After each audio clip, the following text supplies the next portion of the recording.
Fala, galera. Beleza, preparados para mais um mergulho profundo aqui no The Deep Dive? Hoje a gente vai desvendar os mistérios, os segredos, as ideias de um livro que é tipo um guia para quem curte sabedoria antiga, sabe? A gente vai se aventurar pela obra A Chave da Teosofia, da Madame Helena Blavatsky. E aí, para me acompanhar nessa jornada, para desvendar esses enigmas todos, tá aqui comigo ele, nosso guru, mestre em desvendar os segredos da vida, tudo certo? Tudo sim, a paz reina. E aí, galera? Bora junto com a gente. A missão de hoje, se vocês topam, é a gente entender direitinho, sabe? Yeah. O que a Blavatsky quis dizer com esse livro? Quais são as ideias principais? O que é essa tal de teosofia, né? Segundo ela. E a gente vai tentar separar, né? Diferenciar a teosofia da religião e do espiritualismo, que são coisas que, às vezes, a galera confunde tudo, né? Às vezes a galera bota tudo no mesmo balaio e não é bem assim. E aí você topa essa missão com a gente. Claro, bora lá. A Chave da Teosofia é um livro fundamental, né? Porque ele tenta responder perguntas que todo mundo já se fez em algum momento da vida, né? De onde viemos, para onde vamos, qual o sentido de tudo isso. E a Blavatsky não tinha papas na língua, né? Ela abordava esses temas complexos de frente, sem medo de ser feliz. Sem medo de ser feliz. E pra gente começar a nossa jornada de hoje, vamos começar pelo básico, né? O nome, teosofia. O que significa essa palavra? De onde que ela vem? Conta pra gente. Teosofia vem lá do grego, né? Theosofia, que a gente pode traduzir como sabedoria divina, ou como os gregos antigos falavam, sabedoria dos deuses. Lembra um pouco a palavra teogonia, né? Que seria a genealogia dos deuses, a história da origem dos deuses. Interessante. E aqui a gente já tem uma diferença importante, que a Blavatsky sempre fazia questão de destacar, né? Deus em grego se refere a um Deus, a uma divindade entre vários, e não o Deus único, absoluto, como a gente entende hoje em dia a nossa cultura. Então, teosofia seria mais sobre a sabedoria inerente a essas entidades divinas, a esses deuses, né? E não necessariamente a sabedoria de Deus com D maiúsculo.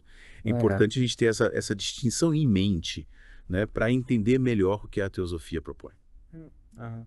Faz sentido. E essa palavra teosofia não é nova, né? Ela já tem aí alguns milênios de história. É bastante tempo. E como é que ela era usada antigamente? Bom, a Blavatsky cita, né, que a palavra já era usada pelos filósofos de Alessandria, lá no Egito Antigo, né? Aqueles caras que chamavam de Philetians, amantes da verdade. Eles já usavam essa palavra teosofia para se referir à busca pela sabedoria divina, né? Mas o nome teosofia, como um sistema de pensamento mais organizado, ele começou a aparecer por volta do século III d.C., com um cara chamado Ammonius Saccas, né? E os seguidores dele, que começaram a formular esse sistema teosófico eclético, né, que a gente conhece hoje. E aí a gente já começa a ter uma ideia do que se trata a teosofia, mas explica pra gente o que é a teosofia. É uma religião, é uma filosofia, o que é? A Blavatsky é categórica em afirmar que teosofia não é religião, tá? Ela bate o martelo e fala, teosofia é conhecimento divino ou ciência. Olha só. Uma afirmação bem forte, né? E ela explica que essa pegada científica da teosofia vem justamente do fato de ela ser eclética. Ou seja, ela não se prende a nenhuma religião ou filosofia específica, mas busca o que tem de bom, o que tem de verdadeiro em cada uma delas, né? É como se a teosofia fosse um grande banquete de sabedoria, né? E você pode se servir do que te agrada, do que te nutre. Gostei dessa analogia do banquete. A gente vai experimentando os sabores. Exatamente. A Blavatsky fala, né? Não acredite em tudo que eu digo. Vá pesquisar, vá estudar, vá ver se faz sentido para você. Vá buscar a verdade em diversas fontes. É um convite ao questionamento, à pesquisa, né? Ao estudo. E aí, assim como outros sistemas de pensamento antigos, né, a teosofia também tem as suas divisões. A Blavatsky fala, por exemplo, das seções esotérica e esotérica. Explica pra gente o que é cada uma dessas seções. A seção esotérica seria como a casca, né? São os ensinamentos mais públicos, mais acessíveis a todo mundo. Já a seção esotérica é o miolo, né? É a parte mais interna, mais profunda, com ensinamentos mais complexos, que exigem um estudo mais aprofundado, uma dedicação maior para você realmente entender. É como se fossem níveis de conhecimento, né? Onde você vai aprofundando à medida que você vai se dedicando ao estudo.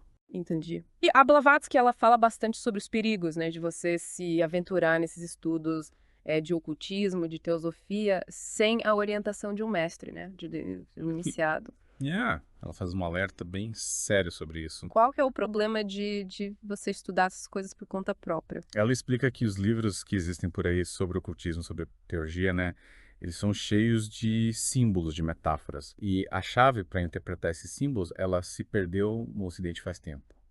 Então, você tentar decifrar isso sozinho, sem a orientação de alguém que já conhece o caminho, pode ser muito perigoso. É como se você tentasse montar um móvel da IKEA sem o manual de instruções. Nossa. A chance de dar errado é enorme, né? Então, Você pode acabar se machucando, pode acabar montando o móvel errado. Que tipo de perigo que ela cita?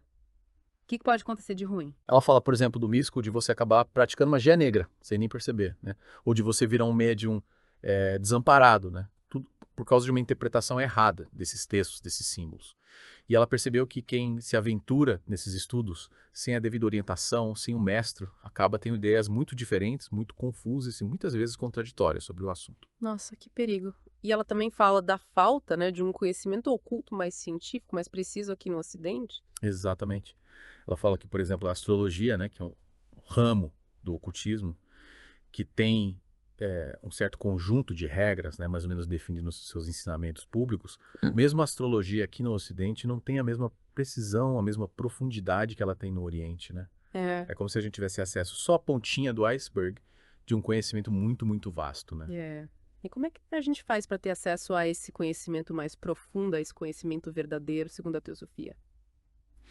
A Blavatsky fala que a gente precisa aprender com os verdadeiros iniciados, que são os mestres da sabedoria esotérica. Mas quem são esses iniciados? Onde a gente encontra eles? Ela explica que o grupo mais interno da sociedade teosófica, né, eles aprendem com esses iniciados, mas não necessariamente por meio de um contato direto físico, pessoal, né? É um conhecimento que é transmitido de mestre para discípulo, né? De geração em geração por aqueles que se dedicaram ao estudo ou à prática desses ensinamentos por muitos e muitos anos. Entendi. Então é tipo um conhecimento secreto que é passado de boca em boca, assim. É tipo isso. É uma tradição oral, né, que é passada de geração em geração. E a Blavatsky, ela sempre enfatizava que um pouquinho de conhecimento verdadeiro, bem compreendido, vale muito mais do que um monte de informação mal digerida, mal interpretada. Faz sentido. É melhor você ter um pouquinho de ouro do que muita bijuteria, né? Exatamente. Mas e aí, como é que a gente sabe se o conhecimento é verdadeiro ou não? Como é que a gente diferencia o ouro da bijuteria? A Blavatsky usa uma analogia interessante. Ela fala que a gente conhece a árvore pelos frutos que ela dá, né? E a gente conhece o sistema pelos resultados que ele produz.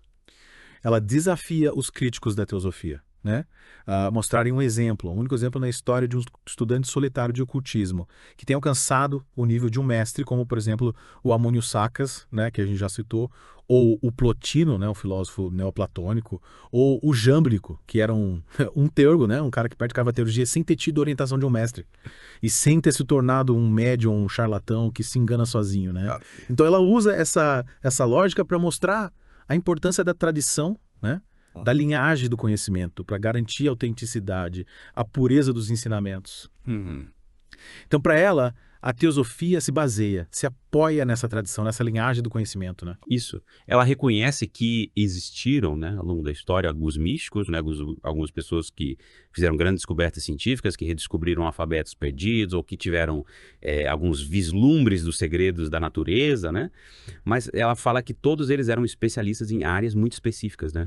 E tiveram um impacto limitado. Ela até questiona: onde estão hoje no Ocidente aqueles grandes curandeiros da antiguidade, como os caldeus, como Apolônio de Tiana? Né? E ela compara com o Oriente, né, onde os segredos dos yogis, por exemplo, foram preservados até hoje, né, passados de geração em geração.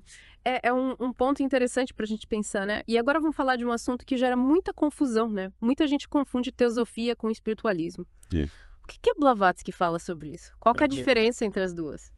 A Blavatsky, ela é bem clara em dizer que teosofia e ocultismo não são a mesma coisa, tá?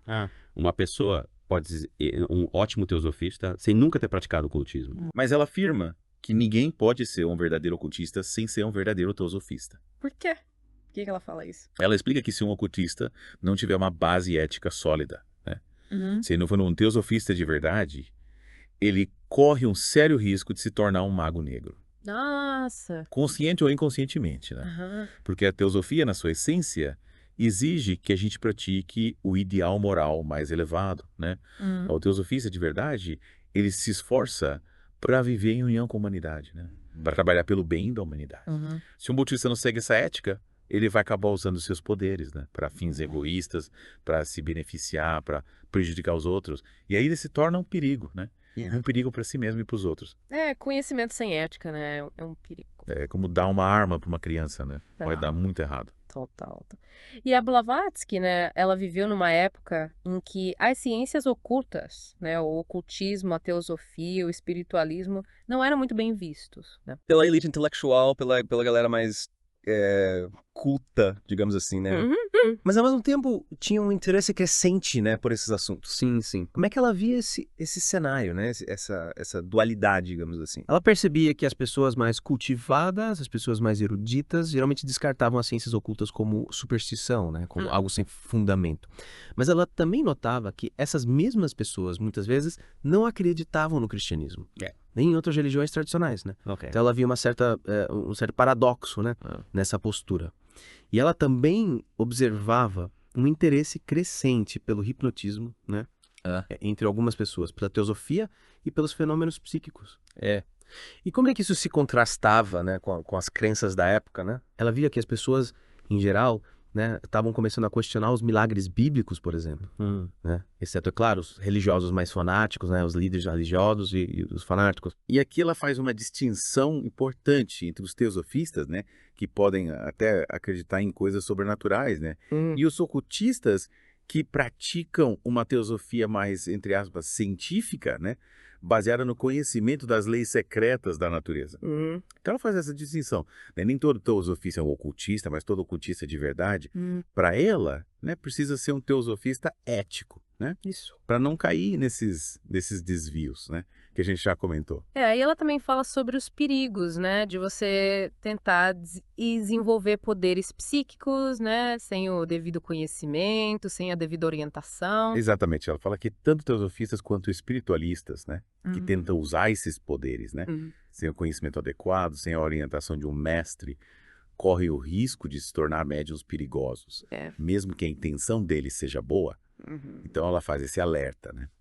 E como é que a teosofia explica os fenômenos psíquicos, né? E que a gente sabe que existem, né? Tem gente que tem capacidades diferentes, né? Bom, como é que a teosofia explica isso? A visão da teosofia é que a faísca divina que existe dentro de cada um de nós, né? Ela é essencialmente a mesma coisa que o espírito universal. Então o nosso eu espiritual, ele é onisciente, ele sabe de tudo. Caramba. O problema é que esse conhecimento, ele nem sempre consegue se manifestar por causa dos impedimentos da matéria, né? Do nosso corpo físico, da nossa mente. Então, quanto mais a gente consegue remover esses impedimentos, né? Mais esse conhecimento se manifesta. Por exemplo, durante o sono profundo, né? Durante um transe, durante uma doença, o eu interior, ele consegue se manifestar com mais clareza. E aí a gente tem esses fenômenos psíquicos de ordem superior, né? Que mostram um conhecimento, uma inteligência que não dá para explicar pela mente racional, né? A mente comum. E os fenômenos mais, digamos, básicos, né? Como, por exemplo, a comunicação com espíritos, né? Que é algo que o espiritualismo propõe, né? Como é que a teosofia vê isso? A Blavatsky, ela não descarta completamente a possibilidade de comunicação com espíritos, né? Mas ela fala que para explicar isso em detalhes seria necessário muito mais tempo, muito mais estudo. A posição da teosofia em relação ao espiritualismo é de não querer interferir, né, nas crenças das pessoas. Mas ela observa que até os líderes espiritualistas admitem que nem todos os fenômenos são produzidos por espíritos, né, de pessoas desencarnadas. Então ela tem um certo ceticismo em relação a essa comunicação com espíritos. Né? E ela também fala sobre a questão da sobrevivência da individualidade após a morte, né? Que era uma crença que o espiritualismo defendia, né? Sim. E a teosofia, ela concorda com isso? Blavatsky, ela afirma que a teosofia se baseia na imortalidade da individualidade. Olha só. O problema é que as pessoas confundem personalidade com individualidade. Né? Explica pra gente essa diferença, né? A personalidade seria o conjunto de características que a gente desenvolve nessa vida, né? Nossos gostos, as nossas lembranças, a nossa aparência física. A individualidade, ela é algo mais profundo, é a nossa essência espiritual, que continua existindo através de várias vidas, né? De várias encarnações. E essa diferença ela é fundamental na filosofia oriental, né? E é o que distingue a teosofia do espiritualismo. A teosofia acredita na imortalidade da individualidade, né? Mas não da personalidade. Yeah. A personalidade se dissolve após a morte. Entendi. Então, nesse sentido, a teosofia, ela se considera o verdadeiro espiritualismo, né? Isso, ela fala que ela é o espiritualismo puro, né? O espiritualismo verdadeiro. E que o espiritualismo moderno, como ele é praticado pela maioria das pessoas, né? Ele seria uma espécie de materialismo transcendental. Olha só. Porque ele se concentra muito nos fenômenos, né? E não esqueça do espírito. E por que a teosofia, né? Com todas essas ideias diferentes, né? Que desafiavam, né, as crenças da época. Por que ela ganhou tanta gente, né? O que atraiu as pessoas para a teosofia? A Blavatsky, ela aponta algumas razões, né? Primeiro, uma reação contra as teorias materialistas, né? Que estavam em voga na época, né? Entre os cientistas. Segundo, uma insatisfação geral com a teologia das igrejas cristãs, né? Que era vista como algo muito artificial, né? E também um surgimento de muitas seitas, né? Religiosas, que geravam muita confusão, né? Muita divergência. Terceiro, a percepção de que tantas crenças contraditórias, né? Não podiam ser todas verdadeiras. E que muitas alegações não tinham nenhuma prova, né? Quarto, uma desconfiança crescente nas religiões tradicionais, né? Porque elas não estavam conseguindo preservar a moralidade, né? Melhorar a sociedade. Quinto, a convicção, né? De que devia existir um sistema filosófico e religioso que fosse científico e não especulativo. E, por fim, a crença de que esse sistema podia ser encontrado em ensinamentos mais antigos do que as religiões modernas, né? Então as pessoas estavam buscando algo mais profundo, né? Algo que fizesse mais sentido para elas. E como é que a teosofia explica a origem da humanidade, né? De onde viemos? Ela fala que a base de toda a natureza, né? Tanto a natureza visível quanto a invisível, né? Tanto o objetivo quanto o subjetivo, é uma única essência absoluta. Tudo começou a partir dessa essência e tudo vai retornar para ela um dia. Essa é a base da filosofia ariana, né? Que a gente encontra nos Vedas, né? Nos ensinamentos dos budistas. E a partir dessa ideia, né? Surge dever para os teosofistas, né? De promover a educação não sectária, né? Sem distinção de religião, em todos os países, em todas as partes do mundo. Então a teosofia, ela prega essa união, né? Essa fraternidade universal. E na parte ética, né? A teosofia tem algum sistema ético específico? Sim. A Blavatsky descreve o sistema ético da teosofia como a essência da ética mundial. Olha só. Reunindo ensinamentos de grandes mestres, né? Como Confúcio, Zoroastro, Lao Tse, Buda, Jay, Hillel, Pitágoras, Sócrates, Platão. Nossa. Então, é uma ética universal, né? Baseada em princípios como o amor, a compaixão, a justiça, a fraternidade. Então, a gente pode dizer que a teosofia, ela é como se fosse a base, né? Isso. A raiz de onde todas as religiões beberam, né? É a essência, né? A essência da ética. É a essência da ética. Ela fala que a teosofia não é uma religião, mas ela é a essência de toda religião. E ela usa uma metáfora muito bonita para explicar isso. Ela fala, imagine uma luz branca, né? A luz branca seria a teosofia. Quando essa luz passa por um prisma, ela se divide em 7 cores. Essas 7 cores seriam as religiões. Olha só. Cada religião acredita que ela é a luz branca inteira e condena as outras cores. Mas quando o sol da verdade brilhar mais forte, né? Essas divisões artificiais vão desaparecer e a humanidade vai se banhar na luz pura, a luz branca da verdade eterna. Que bonito. Uma visão bem otimista, né? Sim. E a teosofia, ela também tem uma visão bem particular a respeito da figura de Deus, né? Ela não acredita no Deus, digamos, tradicional, né? No Deus pessoal. Explica pra gente essa visão. A Blavatsky, ela é bem direta ao afirmar que a teosofia não acredita no Deus cristão, no Deus do Antigo Testamento, né? No Deus que é o pai de Jesus, né? Ela rejeita essa ideia de um Deus pessoal, né?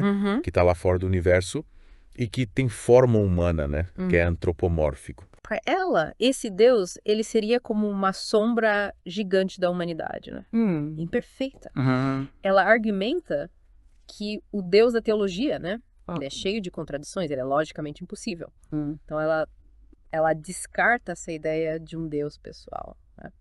E como é que essa visão, né, a respeito de Deus influencia a prática da oração na teosofia?